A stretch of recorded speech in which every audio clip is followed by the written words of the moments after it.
마찬가지로 우리 시대에 시련과 역경에 물러나 있는 성도에게, 무릎이 약해져서 주저앉아 버린 성도에게 주님은 물으실 겁니다. 내가 어찌하여 여기 있느냐? 도대체 그 아홉은 어디 있느냐? 그리스도인은 구원을 받은 사람입니다. 구원받은 사람은 구원받지 못한 불신자처럼 살고 있을 수 없습니다. 우리는 9명의 나병 환자처럼 살아서는 안 됩니다. 잠자는 자여, 깨어서 죽은 자들 가운데서 일어나라. 주님은 위치를 말씀하십니다. 그리스도인은 염려하는 자리, 의심하는 자리, 불신하는 자리, 걱정하는 자리에서 이제 일어나야 합니다. 그리스도인들이 있어서는 안 될 위치가 있습니다. 주님은 거기에 우리가 있을 때 물으실 겁니다. 도대체 내가 왜 여기에 있느냐? 그 아홉은 어디에 있느냐? 마지막 시대에 우리는 과감하게 구별될 필요가 있습니다. 그리고 주님께 영광 돌리는 자리에 서 있어야 합니다. 왜냐하면 우리는 이미 받은 은혜가 사실 너무나 크기 때문입니다. 그리스도인이 있어야 할 위치가 있습니다. 17장 15절입니다. 그 중에 하나가 자기의 낳은 것을 보고 큰 소리로 하나님께 영광을 돌리며 돌아와 예수의 발 아래 엎드려 살해하니 저는 사마리아인이라. 10명의 나병 환자 중에 이 사마리아인은 주님께 돌아와서 16절에 예수의 발 아래 엎드렸습니다. 이 자리가 바로 우리가 있어야 할 자리입니다. 사람에게는 태도가 중요합니다. 하나님은 살아계시기 때문에 살아계신 하나님 앞에서 어떤 태도를 가지고 인생을 살아가느냐, 어떤 마음가짐으로 살아가느냐, 이 주제는 굉장히 중요한 주제가 되는 겁니다. 바른 태도를 배우지 않으면 그 사람의 신앙은 절대 진보할 수 없습니다. 그래서 오늘은 사마리아인처럼 예수의 발 아래 엎드리는 이 자리가 어떠한 자리인지 시간 되는 대로 차례로 생각해 보겠습니다. 먼저 예수님의 발 아래에 엎드린 자리는 주님께 최대의 감사를 표하는 행위입니다. 주님께 돌아와서 주님 발 아래 엎드렸다는 것은 주님께 정말 감사를 드리는 행위지 않습니까? 그가 돌아와서 살해했다는 것은 사실 감사했다는 의미입니다. 나병에서 나았으니까 그가 얼마나 감격하고 주님께 감사했겠습니까? 생각해 보십시오. 나병에 걸려서 피부가 썩어가고 있었습니다. 그런데 썩었던 살이 다시 돋아나기 시작했고 빠져버린 머리카락과 눈썹이 다시 자라기 시작했습니다. 녹아버린 손가락과 발가락이 다시 나기 시작했고 점점 자신의 몸이 온전해지는 것을 느꼈습니다.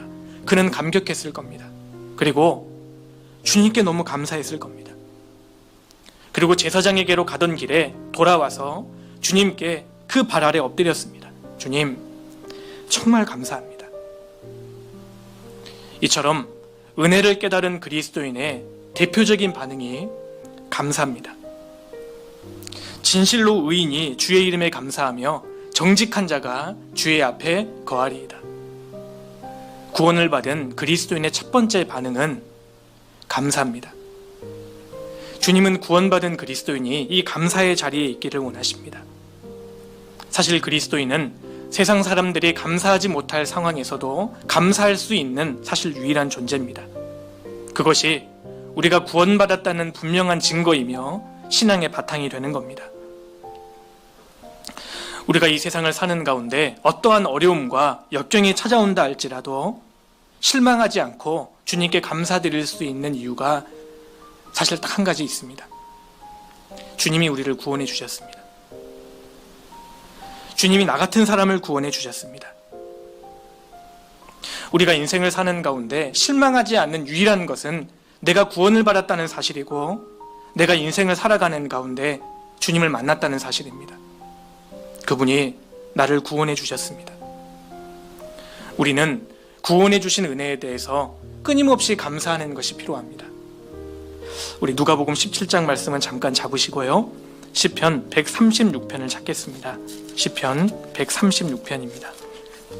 136편 23절입니다. 아시는 대로 시편 136편은 감사장이라는 별명이 붙어 있습니다. 하나님께 감사하라, 이러한 표현이 반복되고 있기 때문에 그렇습니다. 그 중에서도 하이라이트, 하나님께 드리는 감사를 이 한 구절에 요약할 수 있습니다. 23절입니다. 우리를 비천한 데서 기념하신 이에게 감사하라, 그 인자하심이 영원함이로다. 우리를 비천한 데서 기념하신 이에게, 기억하셨다라는 뜻입니다. 기억하신 이에게 감사하라, 그 인자하심이 영원함이로다. 이스라엘 백성들이 애굽에서 비천하게 노예 생활하고 있을 때 하나님께서 그들을 기억해 주셨습니다. 마찬가지로 우리가 무엇에 감사해야 합니까? 지구상에 정말 많은 사람들 중에 그야말로 천하고 보잘것없는 나 같은 사람을 하나님께서 기억해 주시고 구원해 주셨습니다. 사실 우리 모두는 나병 환자였습니다. 죄라는 나병에 걸려서 점점 죽음과 가까워지고 하나님의 심판과 저주를 받아야만 했던 정말 비참한 운명이었습니다. 그 당시의 나병 환자는 사랑하는 가족들과도 함께 거주하지 못했고 그들만 거주하는 한정된 공간에서 하루하루 두려움과 고독 가운데 인생을 살았습니다. 하루가 바쁘게 바뀌고 있는 자신의 몸 상태를 보고 그들은 절망했고 아무에게도 자신의 이야기를 할 수 없었습니다. 그들에게 놓인 것은 외로움과 서운함과 두려움이었습니다. 그런데 그런 나병 환자를 주님이 고쳐주셨다는 겁니다. 우리 주님이 나를 구원해 주시기 위해서 십자가에서 너무나 큰 희생과 수고를 치르셨습니다. 그 은혜를 생각했을 때 우리는 정말 감사할 수 있습니다. 나를 위해 하나님께서 독생자 그리스도를 창세전에 준비해 주셨고 그리스도를 통해 나의 죄를 사해 주셨고 나를 구원해 주셨고 주님의 몸된 교회 가운데 거할 수 있도록 도와주시고 지금도 내가 감당할 수 있는 범위 내에서 광야를 주시고 나를 끝까지 포기하지 않고 나를 교훈하시고 지금까지 이끌어 주셨습니다. 비천한 데 있는 나를 기억해 주셨습니다. 우리는 그 하나님께 대해 끝까지 감사해야 합니다. 사실 우리 마음 주머니에 절대 지워지지 않는 한 가지가 있습니다. 십자가입니다. 구원받은 그리스도인 안에는 지워지지 않는 붉은색이 있습니다. 십자가입니다. 그 십자가 은혜를 생각했을 때 사실 하나님께서 지금 내게 가지고 있는 모든 것을 가져가셔도 우리는 감사할 수 있습니다. 주님께서 나를 위해 죽어주셨습니다. 독일의 한 중년의 그리스도인이 혀를 절단하는 수술을 받아야만 했습니다. 의사가 그에게 말했습니다. 선생님, 이제 설암 때문에 혀를 절단해야 되는데 이제 선생님은 수술 끝나고 나면 이제 죽을 때까지 말씀을 못 하십니다. 수술 받기 전에 한 말씀만 하십시오. 그러자 그 그리스도인이 눈물을 흘리면서 이렇게 한마디 했습니다. 주 예수님, 정말 감사합니다. 그리고 그는 수술을 받았습니다. 사실 우리가 머지않아 주님 앞에 섰을 때 우리가 주님 앞에 취할 첫 번째 태도는 사실 나병 환자와 같을 것입니다. 우리는 울면서 주님 발 아래 엎드릴 것입니다. 그리고 용기 내어서 주님께 드리는 첫 번째 한마디는 이것일 것입니다. 주님, 정말 감사합니다. 저 같은 사람을 구원해 주신 건 너무나 감사합니다. 그리고 제가 그나마 신앙을 지키고 여기까지 올 수 있었던 것도 사실 주님의 은혜 때문입니다. 감사가 우리 신앙의 바탕이 되어야 합니다. 우리가 이미 받은 은혜가 사실 너무나 큽니다. 사실 이미 받은 은혜에 대해서 감사할 수 있는 사람은 더 큰 은혜를 받을 자격이 있는 사람입니다. 하나님은 밤하늘에 떠있는 별을 보고 감사하는 사람에게 달을 주시고 달을 보고 감사할 줄 아는 사람에게 태양을 주시는 분입니다. 우리가 인생 가운데 감사함을 잊어버린다면, 아니 감사하지 않고 살 수 있다면 우리는 우리의 신앙을 반드시 돌아보아야 합니다.